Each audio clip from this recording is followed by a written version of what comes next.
Some last minute panic here in the room with the TV screens not working.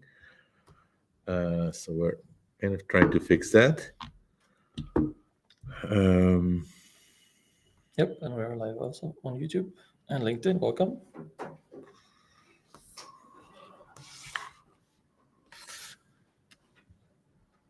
so thanks for joining us. Trends in AI for July 2025. And My name is Jakub Zavrel, founder of Zeta Alpha. And with me is Dinos. Everyone, Dinos also co-host here at the AI webinar and research engineer at Zeta Alpha. We're back with another episode of a lot of stuff, actually. I think no one is slowing down for summer, are they? Definitely not. And we actually skipped a beat, not only with the televisions here in the background, but last show we didn't do a regular monthly show. And there's a lot of backlog for one. A lot of cool new models have come out. And also, I've been traveling quite a lot. So in June, started at London Tech Week, where we visited the London AI Summit. It was a huge show. Actually, London Tech Week was over 25,000 people. We had, as a highlight, Jensen Huang from NVIDIA, who was, I think, on the same day presenting from London, and then in the evening from Paris, from Vivatech. Did you get a glimpse of him in person? On a like very far away somewhere. But we had a booth there with Zeta Alpha and pitched in a competition. There were lots of the AI summit was about 4,000 people. There were lots of pretty established companies like Weights and Biases here. Lots of very new, flashy startups, especially in the agent space. I think there were about 10 very large, well-funded startups in the agent space that I had never heard of. So that was pretty interesting. A lot of good discussion about how AI is being applied in the enterprise, in large companies, in pharma, in financial, in industry. Everybody was very excited about this sort of new agentic revolution. Then for me, one of the highlights of that week was RISE, Research and Applied AI Conference, organized by Nathan Benaik's Air Street Capital, which had a very nice mix of great talks from Google DeepMind, Meta. It was very interesting. It was like a one-day, very concentrated, very well-curated workshop of state-of-the-art. Stuck with you? So a couple of things. It was, first of all, very high-quality workshop. For example, here in the bottom of the slide here, you can see a discussion that had the head of policy for Meta bashing Europe's AI Act, saying it was going to slow everything down and make everything impossible in Europe. Didn't really give any reasons. Then there were some, state-of-the-art research things. Also, a panel discussion about AI for autonomous weapons, which is now seen as kind of a good thing for Europe. But anyway, it was kind of very interesting how these leading AI researchers at the workshop were super excited about the progress, but kind of very oblivious to the sort of societal risks and regulation and impact on the general population. So I thought it was kind of like the stratosphere of AI research, and very contrasted with like the view on the London Tech Week, where people actually were kind of concerned about progress in AI. One of my highlights of that was actually a company I had never heard of, company called Poolside. Have you heard of them? No, that's the first time I hear of it. So Poolside might very well be. We have, of course, in Europe we have Mistral, right? But Poolside might very well be the new European AGI champion that's rising. They haven't actually, believe, put out any products yet, but they have received 500 million of funding. That's quite a lot of money, 500 million euro funding late last year. And their ambition is to build AGI from, Right. well, I don't think they define themselves strictly as a European company. But one of the founders, Iso Kant, is actually Dutch. And I think we should claim him a little bit. And he had a very interesting talk. You can watch it back on YouTube as part of the RAAIS conference about their approach to building AGI, which rests a lot on synthetic data and building agents for programming first, so software engineering assistants first, because software engineering has this very nice property that you can get verifiable outcomes. So they have built this crazy infrastructure with lots of virtual machines where they actually run the programs, verify the outcomes, and use reinforcement learning at scale to train foundational models, which are of course trained on programming, but also in general language. So very impressive. We'll talk more about coding assistants in a bit. One of the other highlights was a book presentation by Karen Howe, who's a renowned tech journalist. She has written a lot about AI for MIT Tech Review, for The Atlantic, for Wall Street Journal. And she presented her new book, Empire of AI, which is really about the empire of Sam Altman. And it's about the meteoric rise of OpenAI, all the insider views on the early days with Elon and Sam battling for control. And then, of course, the famous episode now called as The Blip. And what is the blip? The blip is when Sam Altman was for a few days not the CEO of OpenAI anymore, and how he kind of consolidated his power after that. And of course, a lot of people have left and started their own companies. And Karen Howe really defines OpenAI as a very empire-building project and makes a lot of interesting, gives a lot of interesting insights and projections also as well. I'm looking forward to the Hollywood adaptation of the book. It's a very good read. So even if you not per se interested in the future of AI, it's just a compelling sort of Game of Thrones like saga. After that, I was for a whole week in San Francisco with, or 2 weeks almost, with the Scale NL program, where Zeta Alpha was part of a cohort of European tech companies being connected to various luminaries in the Silicon Valley. We went to Fully Connected, the weights and biases research or applied research workshop. It was a very nice conference. There was the World AI Summit in San Francisco, which is actually originally a Dutch production, which had people like Stuart Russell still arguing against autonomous weapons, which he has been very active in for a couple of years, and where we also met Thomas Hurd from Zeki, who presented the State of AI Talent Report, which we'll talk about a little bit more in a bit. Yeah, lots of stuff. AgentCon organized by Microsoft, lots of meetups in San Francisco, and even the billboards when you drive around in San Francisco are all about AI companies. So there's deep fake recognition software billboards along the highway. Every bus stop is decorated with 11 Labs speech recognition advertisement, etc. I did see my first AI billboard here in Amsterdam Which the one other was week. that? It was I didn't remember the company's name, but it was a very generic build your agents, build your workflows with Yeah. agents. We're getting there. Amsterdam is on the rise, man.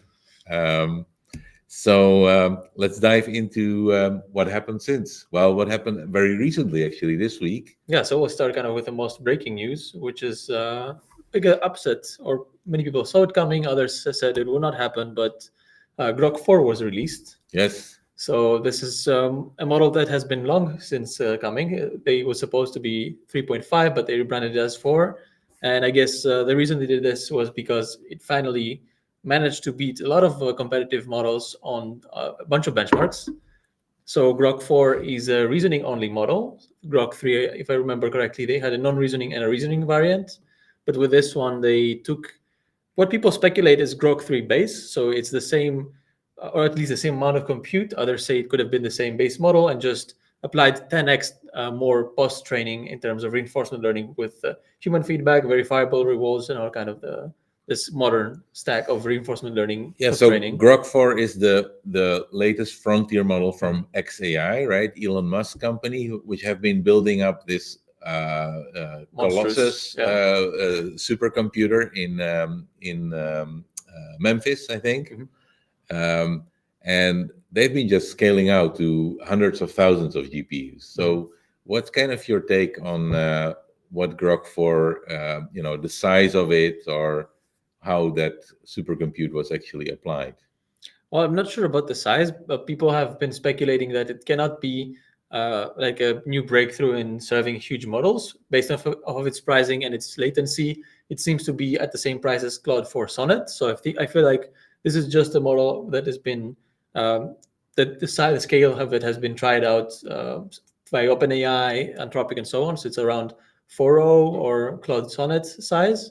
But what changes probably this how these GPUs were used is not about multi-parallelism to host a big model. It's more about a lot of data pushing through them, and also on the inference side, because we will mention how this model actually does something unique to get this kind of multiple passes and multiple self checks, right, to get these high scores. Yeah. And so what are the highlights of why they claim it's the most powerful AI model at this moment? Right. So I think the number that stood out to most is this reported number on humanity's last exam. So we were stuck below 20% for a good while when it was released. Of So course, this is a very large set of very open-ended, sort of very difficult science questions. Right. So it's questions that they crowdsourced with academics from a bunch of fields. So not just computer science, it's all over. So such as archaeology, geography, and so on. So this data set was kind of adversarially created. So the state of the art then could get about 0 to 5%. Again, with each new release, you can see that this was 6 months ago, right? It was about half a year ago. So the last exam is kind of getting very close. This is not holding up, but yeah, now I think we can see here that the base Grok 4 model with no tools, and I think this is kind of the format where this dataset is supposed to be tested on, no searching, no APIs, and so on. It gets a 25%, which is indeed the state of the art, beating O3 and Gemini 2.5 Pro. And then when they compare against models that do use tools, they again come up on top with a significant margin. So we see here Grok 4 gets 38%, and Grok 4 Heavy, which is their multi-agent system. So they did this kind of differently because O3 and Gemini Pro, their reasoning models and their Pro models is just applying more high-intensity reasoning, meaning it will generate for longer and longer. Grok 4 Heavy, which is quite an expensive model. I believe it's not in the API. You can only get it with their new Pro tier, which is $300. This actually spins up 4 different instances of Grok 4. Right. And it's not just majority voting. What they do is they communicate with each other. So the 4 agents develop their solution, share it with each other, and then kind of collaborate on which one is the most promising to kind of adopt and keep evolving. Right. So I think this is very. We'll come to some research papers later on, which have that same principle. Yeah, and then just covering other benchmarks, we have GPQA, which is this, again, Google-proof benchmark that's question answering on a kind of multiple choice set. And they seem to beat other models either marginally or significantly if you compare against, I think, Gemini. And one that's kind of suspicious to me is AIM, which is a math competitive math competition. Yeah. So in this one, they are reporting a number of 98% with Grok 4 with tools, and a very suspicious 100% with Grok 4 heavy. So what do you think on this? Well, I think there'll be some discussion in the next days, and whether that it will be confirmed or whether it will actually be debunked. And I think there's a substantial chance that some data set contamination might be here, so that some of AIM's questions and answers might have leaked into the training data here. Yeah, and if I remember correctly, a mathematics Olympiad in the United States is taking place either this week or next week. So I guess we'll have a new benchmark to test. Yeah, there was this paper a while ago where kind of the paper that scored very high on AIM just hours after the release of the new questions drops a lot. So yeah, but I mean, overall, artificial analysis also does this kind of aggregation of benchmarks, and they seem to score it #1 overall. So I think there is some merit to the model being the top for now. But there's no model card, there's no paper, there's nothing but marketing speech from Elon himself. Yeah, so it's just a 1 hour live stream and the API access. So that's all people have for now. And it also scores very strong on ArcAGI, which is a very difficult benchmark. I think that's actually a closed test set, right? Yeah, so this is the semi-private. So to do this, the developers behind ArcAGI got access to the API, and no one else has access to this data. Also, XAI promised to not log any of these requests, and this is very impressive to me. So this is an honest and difficult benchmark where it's visual puzzles that require composition that are easy for humans, but for AI models, it's very difficult to do this compositionality. And it seems to outperform significantly all other models like O3, O3 Pro, Claude 4, and the rest. So I think this is a significant improvement for them. So there's concerns like not having documentation around the model and not having maybe proper safety testing, right? There was a scandal yesterday about some anti-Semitic language being spewed by the model on X. But today there's also further evidence that it's not exactly the truth-seeking and objective model that the XAI charter makes it to be. Actually, there's quite a lot of situations where you can prompt the model in a certain way, and before giving an answer, it will ask the boss what to answer, right? So it's actually part of its reasoning. It's like, oh, let's figure out on X what Elon thinks about this question and then answer similarly. So I think that's probably not baked into the model, but into the application layer. But it would certainly prevent a lot of people from using this model through the API in a critical context. So let's move on from Grok. A lot of other developments, especially in the coding assistant sphere, right? Right. I mean, it's very competitive nowadays, and I think the most impactful news is that AnySphere, the company behind Cursor, managed to raise another round of close to 1 billion, so just shy of it, $900 million from a bunch of VCs and other companies. We also have their competitor, which is Windsurf, which has been rumored for a while to be acquired by OpenAI, but nothing concrete has happened since, except for Anthropic officially blacklisting them from their API, claiming that if you're going to OpenAI, then you no longer are allowed to have access to Claude through Windsurf, which I'm sure upset a lot of their users. And of course, who could be missing out on this huge pie of the chart, which I'm sure Anthropic loves seeing coming in to their API, which is Google, now coming out with their Gemini CLI. And this is the first company that actually offers a free tier, a very generous free tier. So it says here 60 model requests per minute and 1,000 requests per day, which is substantial. Where exactly Cursor had a lot of flack around their pricing model, right? People have run up very large bills just by experimenting with it. Yeah, so Gemini CLI is open source, yet if you use this free tier, all of your data and requests are being sent to Google and logged by Google according to their terms of service. So I think that's how people are used to for Google services. I just put this picture here again of Poolside, which is also competing in this space. Well, as I said, I was pretty impressed by their presentation. I'm really curious what product they will bring into this category. And maybe to transition to our next theme, one kind of high-profile transfer that has occurred in the past few weeks is the lead developer and product manager from Claude Code, which is Anthropic's kind of coding assistant, was hired by Cursor. So they have some pretty big names now in their team. Yeah. So it's been said that AI is becoming a little bit like the highest league in professional sports, right? Players transferring mid-season.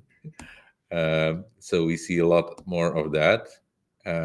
But also in this coding assistant sphere, there's some critical remarks. So this is a paper that came out just yesterday, actually, called Measuring the Impact of AI on Experienced Open Source Developer Productivity, where, well, admittedly, it's early 2025 AI. So the system and the experiments that have been tested are maybe not the latest and greatest that we see today. But in the chart, you can see that actually the developers which were part of the study, it was measured on particular coding task, how fast they complete this complete task with and without assistance. And it turned out that the self-reported productivity gain, so basically the subjective gain, was about 20% in time. I think it was 25% before they did the experiment, and then they said, okay, maybe it's close to 20%. Yeah. After they completed but it. The reality, as measured by these researchers from the METR Institute, was that it actually was 20% slower. So, yeah, interesting paper for anyone that is about to decide whether to hire more developers or less based on their adoption of AI coding assistant. And it's actually a nice report because they go in depth with the kind of factors and hypothesizing why that is. Yeah, and to name a few that they claim to be very likely that this is the case, I would pick out these two, saying that the developers that they tested were already highly familiar with the code base, so the model itself just could not grok it fast enough, so to outcompete those experienced developers, and also that they have been trying them on very large and complex repositories. So I think generally people agree that it's nice to get started with these models on a new script, on a new project, but when you drop it into an existing code base, I think that's where the human ability shines. So definitely this goalpost will keep on moving with more powerful models and more also familiarity with this type of assistance. So talking about collaboration between humans and machines, this paper made a lot of waves, right? I think it was the most hotly debated paper, not only on AI social media, but also in the general audience, because basically your brain on ChatGPT, sort of the quick take is that we get dumber and dumber the more we use AI assistants, right? But what was the real story? Right. So I think it's an interesting experiment because they divided people into three groups. One that has absolutely no access to the internet or any modern tools. Yeah. One that has Google, but specifically nothing LLM or AI related. And the other one is freely open to use ChatGPT.com. Yeah. So what they did is they did some fancy stuff. So they used these EEG scans. They hooked them up and they asked them to produce electrodes on the brain. Yeah. So they asked them to complete some basic exams, so standardized exams around natural language. So they have to write essays. Yeah. So they found, I think, kind of the most catchy point is that the connections between the brain were the least active for people that used language models, which is the opposite for people that were actively involved in thinking about what to write.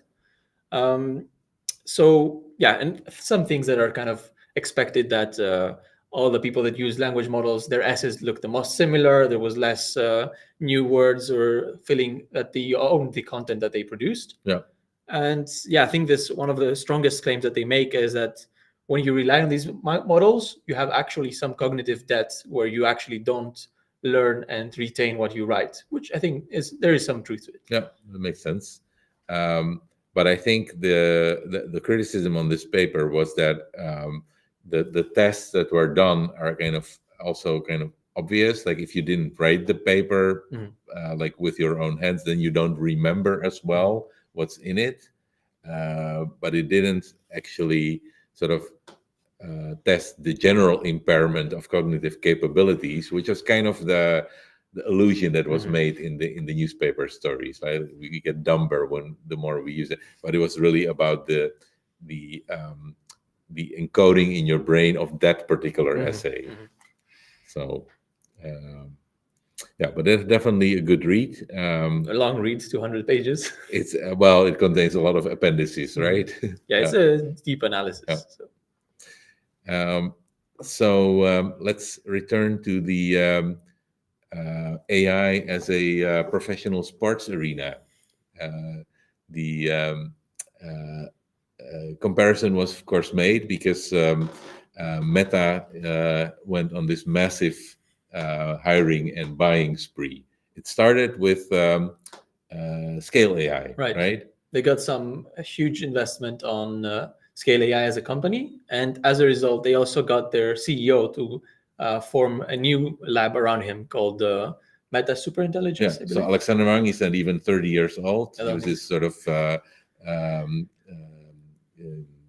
genius, young dropout founder that built Scale AI into this superpower of data annotation, right? So the reason that Scale AI grew so large is because they basically do data annotation for all the large AI labs. Or at least used to do it for OpenAI and Anthropic. Now that Meta is starting to get a lot of control on what data they probably serve to others, I think they're going to pull away. Yeah, so a lot of the bigger labs actually already pulled out. And so the protection of that new investment by Meta might have been a very expensive acqui-hire for one person.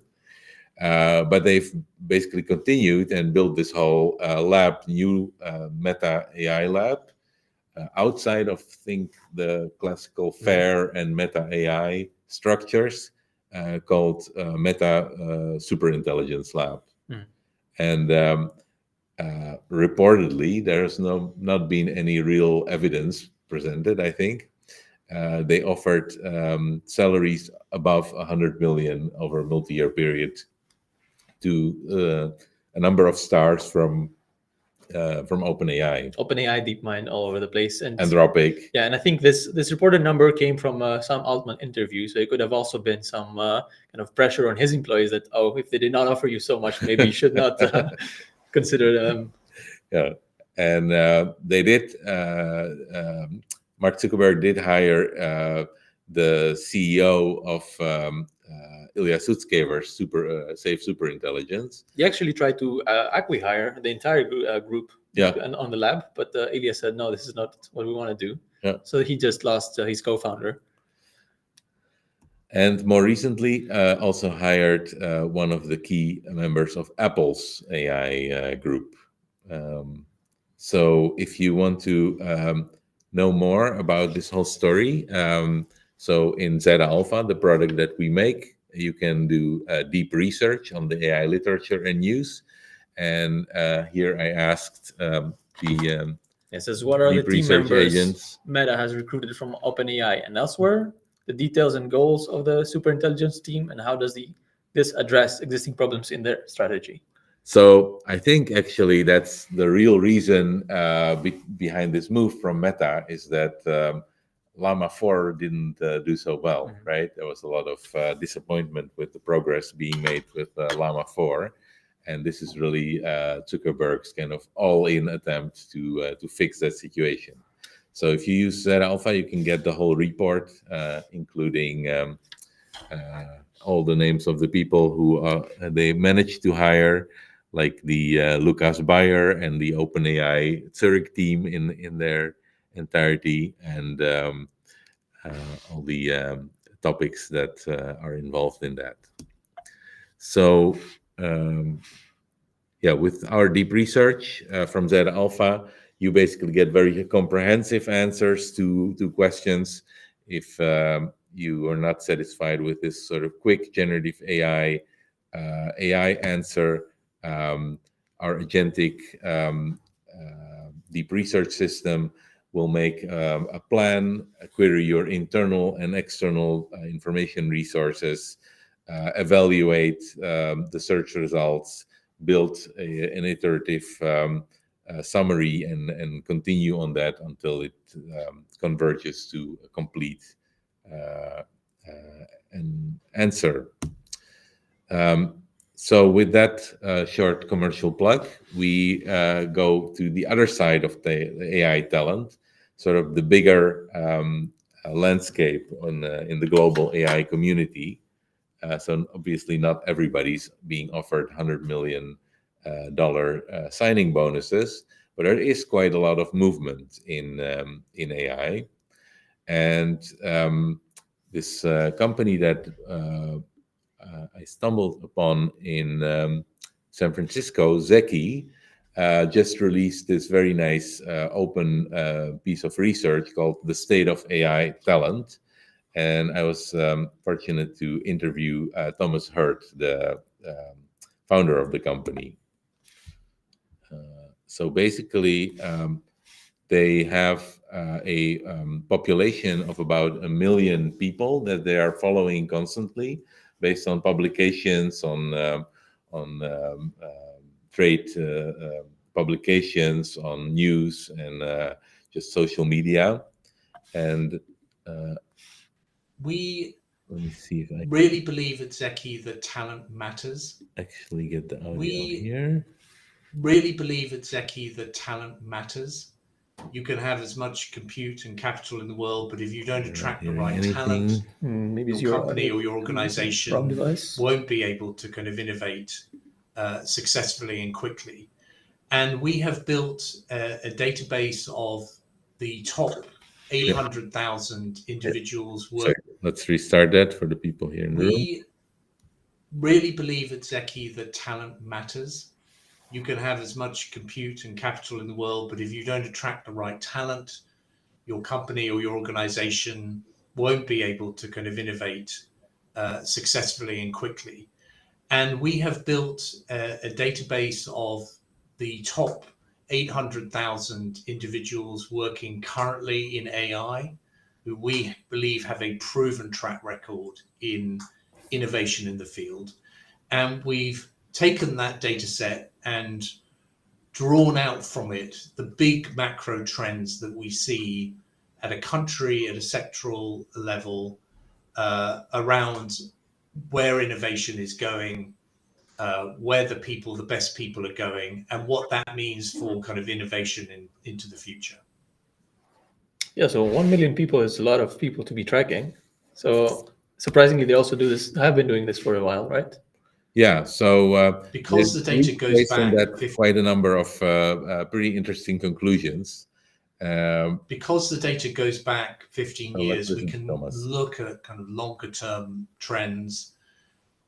The main one is very counterintuitive, but that the US ascendancy in AI is starting to fall away as the very best talent, the very best minds in the field are increasingly less incentivized to build their career in the USA. The second is that India is going to be the big beneficiary of that. In the best minds trained in India drive AI innovation globally, and increasingly they are incentivized to build their careers, build companies and innovation at home. The third, Yakub, is that there is a great deal of focus at the moment around large language models and where they will go next and who will make the next breakthrough. We flag a lot in the report that there are many other areas of innovation, and I think the one that I would focus on is the growing innovation in the world of world models. So machine learning models that are built on the world, on the physical world, and learning and interacting with the physical world, not like a large language model, which is just trained on the internet. And this is also a prediction that we made, right? That's right. Aligns well with one of our predictions. So let's look at some of the data, actually. So from the data collected by State of AI Talent, this is kind of the net average flow of this population of 800,000 people in and out of the US. And you see that actually this trend has not started just recently with the new administration, but it's kind of been ongoing from a short revival after COVID, and then it started declining again. And I'm sure the current policies of the US administration are not helping there. So the one other prediction that we picked out of the report is that actually Europe might also be not only India, but also Europe might be very well a beneficiary of this policy. I think this is very natural. Just the flip side, everyone is realizing also that AI talent is very important to retain in your own countries and not just to export. So yeah, I think these two figures just show that a lot of the countries that have large populations of researchers and people working on AI in the US either have a significant amount already also in the country, or that it's going to be growing and be coming back to the country that they came from. Yeah, so definitely potentially very impactful for the UK, but also for Italy and Germany and France and Brazil and many other big suppliers of AI talent to the US. Yeah, I think also here in this previous figure, it's interesting to see that the countries that have very little numbers of people in the US, it's actually a large majority of their full population that are capable of delivering solutions in AI. So I think these countries are the ones that are most cautious and want to bring these people back because they don't have many people, but they want to utilize them as best as they can. Yeah. And so the third prediction that we highlight from this report is actually kind of in line with what I saw at the RISE workshop, that use of AI in defense is definitely on the rise. I mean, despite what Stuart Russell keeps arguing that we should not have killer drones and weapons, what we see in Ukraine and other places is that this is developing very fast, and actually the involvement of the movement of the talent is also corroborating that trend. Yeah, and then this is not just the US. We also see this in Europe on a bunch of roles and positions that they track. They see steady growth year over year. Yeah, we have these companies like Helsing and Dalian and many others that are increasing their AI capabilities. So moving kind of more into the regulatory side of things, one of the recent things that were evolving in the US is this whole fracas around the super large ugly bill, and somewhere stuck in the hundreds or thousands of pages of that bill was a moratorium on AI regulation by the states. For 10 years, all the regulation from California and the individual states was to be put on hold, but they didn't make it into the final version of the bill. So AI regulation in the US is still in shape, mostly upheld by the state, because I don't think there has been any federal new regulation proposed. Right, but I think this also kind of implies that people in the US are not super enthusiastic altogether. So there's about regulation. Yeah, I mean, where Sam Altman, a couple, not even a year ago, made this world tour asking political leaders to please regulate AI. Mm-hmm. Now the sphere has completely shifted, and even in Europe, we have had our European AI Act in force for more than a year. It's all been signed, sealed, delivered, and approved by a large majority of the European Parliament. But now there's a lot of last-minute regrets, and actually very powerful signal has been sent by top business leaders in Europe to please pause the regulation or at least the enforcement of the act. So EU says, no. We will continue exactly according to schedule. But there's at least two letters, though this was published by Sifted. Europe must hit pause on the AI Act, signed by people from mainly startups like Lovable, Synthesia, Sana, Stability AI, and many others. But there's also this other letter, the second letter, Stop the Clock open letter to President von der Leyen of the European Commission, which was signed by the CEO of ASML, of Airbus, of Carrefour, and a couple of other very large European companies. So what really happened there? Have they been asleep at the wheel and they just completely missed the introduction of the AI Act and now they're being woken up? Or what's your take on that? Well, I also noticed that Mistral and some other AI labs, like Black Forest Labs, also signed the letter. They also signed the letter. Yeah. And I believe that they have also some commercial collaborations and partnerships with many of these companies. With these large companies, yeah. So I also think that's what actually happened. And both these smaller sort of high-rising, well-capitalized AI startups from Europe and big tech. So there's, for example, this statement from a kind of big tech lobbying club, which says, well, there's a few problems, and one of them is copyright transparency. And I think that's really where everybody is now sweating, because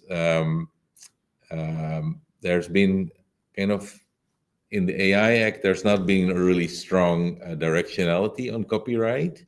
But there's this so-called general purpose AI code of practice. And that has just come out also yesterday with a full-fledged proposal. And now this is not an actual full-fledged part of the AI Act. It's just kind of a industry best practice code that companies can sign in order to have an easier path through navigating the AI Act.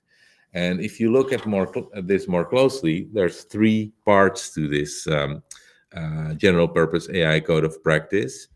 There's a chapter around transparency, which basically says if you release a powerful AI model, you need to tell us what it is. There needs to be like a model card or some kind of description of what this model is capable of and how it was made and how it is to be deployed and what are the guidelines.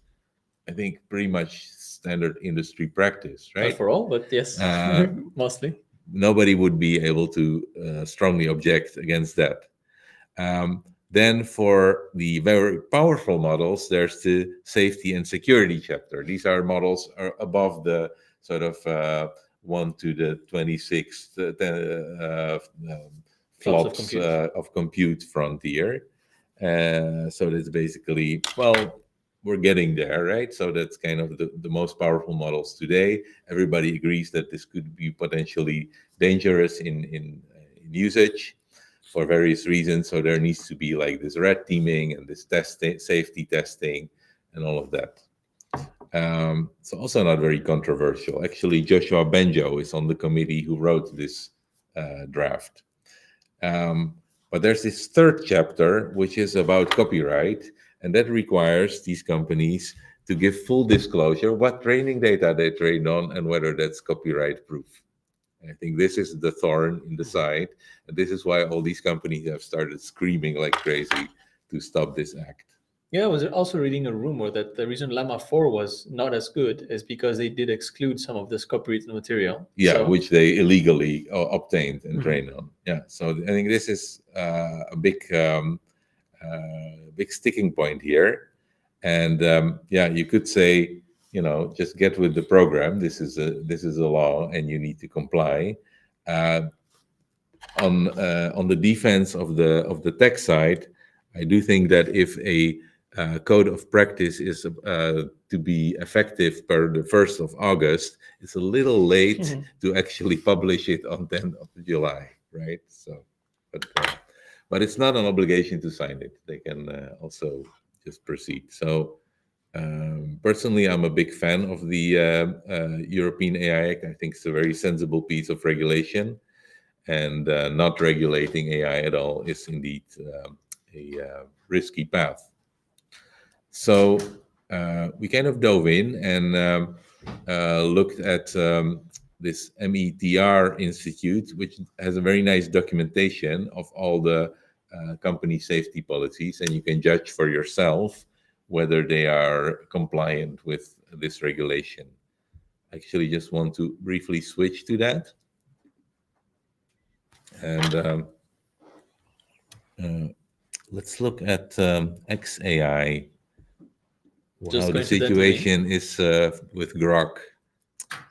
Oh, it's a draft, and the last time it has been touched was in early January, and actually it looks kind of LLM generated. Maybe it was written by Grok itself. And an early version of it, because as we mentioned, there's no model card or system card or model description for 4 at all. Yeah, so I mean, I think it's kind of this move fast, break everything mentality.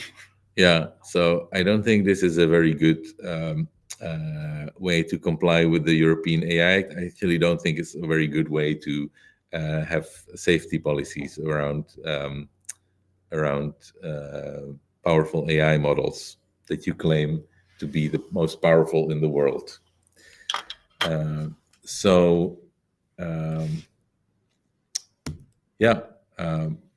I think we can just note that there's other issues with AI regulation as well. Let's move to other model releases. Yeah, and I think kind of this thematic that we can notice here, if we take a step back, is that the US and the EU are fighting over who has the better models or who has the best regulation. Meanwhile, China is just shipping open source models nonstop. And here I just collected the ones that have made the biggest splash, or most people talking about them. So one is GLM 41V Thinking, which is quite a model name. This is an open source model on different model sizes that does this reinforcement learning and reasoning process with multimodality as a focus. And I think a similar one is this one on the bottom called Minimax M1. Yeah, that made quite a splash, right? That's a Apache licensed model, fully open source, well documented, and apparently it was built at 1/10 of the compute that DeepSeek used, which everybody was screaming about at that time. So this has only $500,000 in GPU cost. Right. So I think as we progress, we're going to be seeing as more and more efficient in training. But at the same time, Mini CPM, which has had models releases for a while, so Mini CPM 4, they're really targeting these edge devices and ultra low cost. I think it's $500 million to $7 billion range of models that they're putting out. On the flip side, we also see huge labs like Baidu releasing ERNIE 4.5, and I went and checked. This is actually their first open release.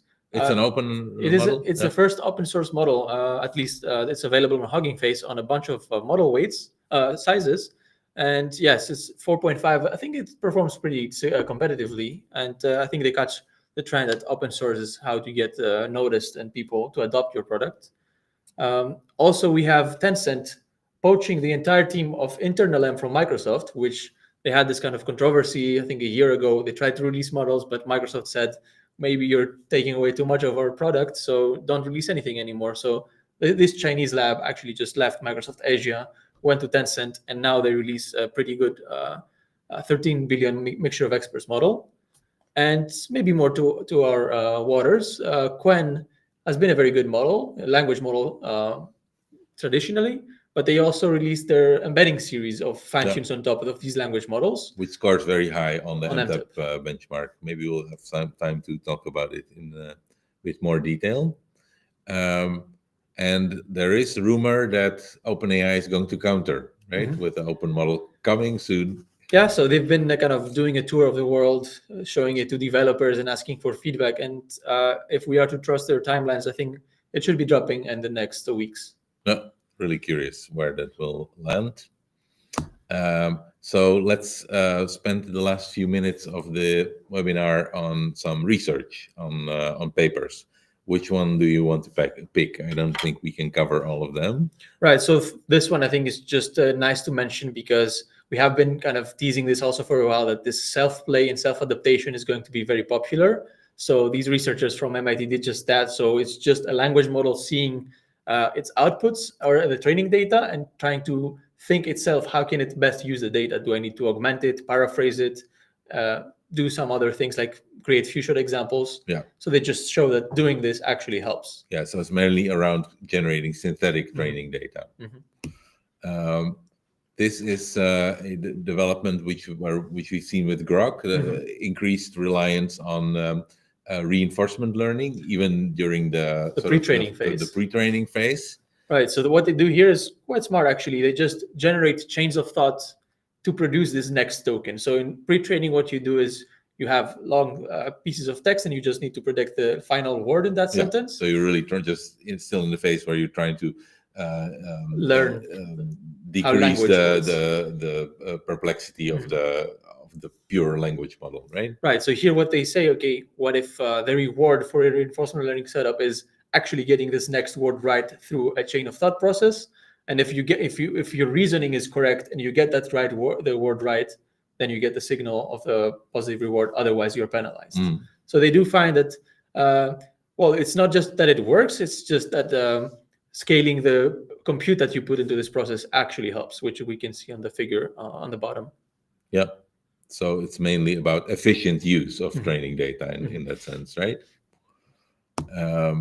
So this was also an interesting paper from Sakana AI, which got quite a lot of attention. Wider or deeper? The paper's been out for a while, right? But now they've kind of improved it a little bit. Right. So I think in the world of chain of thought, Monte Carlo research is kind of controversial. Some people say you don't need it; it's too much implicit bias. Others say, okay, but it has quite some benefits. And what's unique in this paper is that, again, they let the language model decide, do I need to go deeper or wider? While traditionally, it's kind of a fixed branching size that you go this many layers deep, this many branches wide. But this one, they actually add a language model as a controller to see if it needs to branch wider or deeper. Yeah, but they added this really nice recent twist, which is that they not only decide within the search process whether to go wider or deeper, but also which foundational model to use, right? Right. So if you're not bound, you're not from one of these labs, and you can have access to all of them, why not also use the best model for each specific task? Yeah. And so what do you see here in this graph? Yeah, so they show that as the number of calls grows or the exploration space grows, just stacking multiple models and not necessarily the best ones. So they combine O4 Mini and Gemini Pro and DeepSeek, and just this combination outperforms any individual one or some other smaller combinations of models.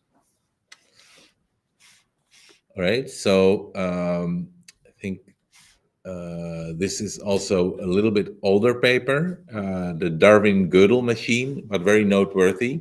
So this is about evolving ensembles of agents. So basically agentic systems consisting of multiple modules, which do some search, some iteration over, a little bit like our deep research agent in some sense. So the big question there is, because of these multi-modular, multi-agent systems are not differentiable, so how can you optimize such an ensemble for a given task?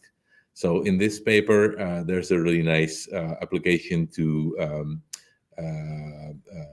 software engineering bench and polyglot, where they show that a kind of evolutionary approach where you have a pool of candidate agentic systems, and you don't really sort of end-to-end optimize over them, but you, in a sort of evolutionary algorithm sense, derive descendants of existing solutions and then test them on the task that you can get very significant improvements on both of these tasks. So on software engineering bench, they go from 20 to 50%, and on polyglots from 14 to 30%. So that's definitely a very promising research direction from the University of British Columbia, a group of Jeff Clune. And then just worth noting, it's not really a research paper, but of course, there has been some work on the fringes, on different model architectures. And these guys from a company called Inception Labs, they have brought on the market a fully diffusion-based large language model. So it's not it doesn't predict the next word, but it's actually kind of in a diffusion style, filling in all the parts of the text that are to be predicted. And the consequence of that is, of course, that you're producing all of these tokens in parallel, and that you can be very fast. So this model kind of trashes all the classical generative models in terms of speed, especially, while actually reaching the same level of performance. And this is also a coding assistant type of model. Yeah, where in coding you can actually do this in the middle filling of the completion. Is not so necessary that you need to just do one word at a time. Exactly. Yeah. And I think these models are actually quite mesmerizing to watch generate language, because it feels very unnatural Yeah. to see the final word of the sentence and then go back to the first one. It's the same thing as with birds and airplanes, right? They don't fly in the same way. So so I think we'll have to skip this one. Yeah, just a shout out to really good multimodal models. Definitely work going on in the field. Yeah. And then we're going to close off with something which is a bit off topic, but it was very cute. And it's a very nice little YouTube video. Hugging Face, the open source AI model hub, has actually shipped a physical product. Well, not shipped, but announced one. Are they not shipping yet? No, this is pre-order. Oh, they're taking pre-orders? Yeah. I've seen the video with the real robot, so it's very cool.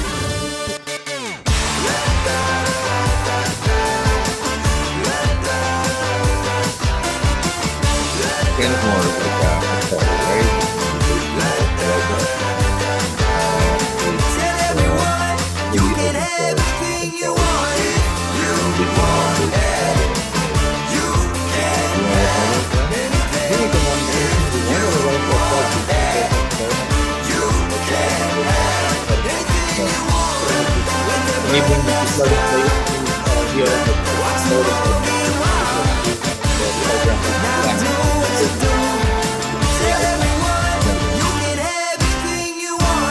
I think when they've been promoting a lot of the smaller models, so probably runs on this hardware as well. All right, so that was our webinar for July, Trends in AI by Zeta Alpha. We also do lots of other stuff, helping high-tech industry companies to discover and organize their private knowledge using AI. So we build RAG, deep research and AI agents for enterprise. And we allow you to try that out on AI research papers. So check out Zeta Alpha and stay tuned for the next show. We're going to skip another beat for the summer vacation, but we'll be back on September 4th from the San Francisco Bay Area. Very special episode. Looking forward. Yeah. Thanks, guys. Thanks, everyone.